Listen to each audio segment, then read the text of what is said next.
उसको गुस्सा आता है। बहू, ममता बहू कहाँ हो? लेकिन सारे दिन की थकी बहू को ऐसी नींद आती है जैसे किसी ने भांग की गोली खिला दी हो। वो तो नहीं उठती। उठकर आ जाता है बेटा। क्या बात है अम्मा, काहे चिल्ला रही हो? अरे सो जाओ ना, सुबह की थकी है बहू। वो सो रही है, जोर से बोलोगी तो नींद खुल जाएगी उसकी। माँ को गुस्सा आ जाता है। फिलहाल तो सो जाती है, लेकिन मन ही मन ढेर सारा जहर बहू के लिए भरा होता है। सुबह बहू चाय बना रही होती है कि सास धीरे से गैस तेज कर देती है, जिससे चाय का बर्तन जल जाता है। और जैसे ही बहू चाय का बर्तन उठाती है, उसका हाथ जल जाता है। मेरा हाथ जल गया। वो जोर जोर से चिल्लाकर इधर उधर भागती है कि सास थोड़ी देर में उसके हाथ में पानी डाल देती है। हाय रे बहू, क्या कर रही हो? पहली बार रसोई छुई हो क्या? सासू माँ, गलती से गैस तेज रह गई थी और बर्तन जल गया, जिससे मेरा हाथ जल गया। हाय रे, कितना गंदा दाग। छी छी छी छी, मुझे तो उल्टी आ रही है तेरा गला हुआ मांस देखकर। तू ना मुझे अभी साथ से खाना मत लगाना। बहू भी खुद का हाथ देखती है तो उसे भी रोना आ जाता है। कुछ दिनों के बाद सास की सहेली आती है, बहू चाय बनाकर लाती है। उसके जाने के बाद सहेली कहती है, बहू की सुंदरता ऐसी है कि कोई भी दीवाना हो जाए। वैसे तेरे बेटे का क्या हाल है? अरे वैसा ही है, बहू के पीछे लट्टू। क्या करूं, कुछ समझ में नहीं आ रहा। मैंने तो बहू के चेहरे पर दिवाली के पटाखे की चक्री फेंक दी, उसका पूरा चेहरा जल गया। अब देखो ना रही सुंदरता, और ना ही अब मेरा बेटा उसे पूछता है।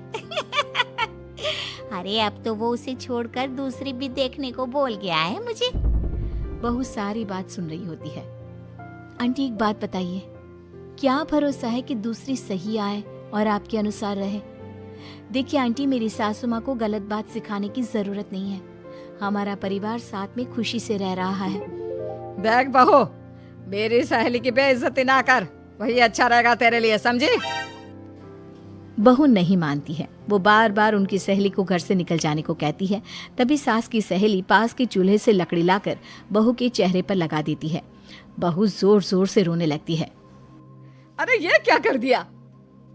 मैंने कहाँ किया, ये तो तूने किया।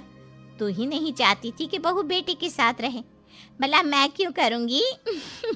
मैं तो चली, निपटो अब।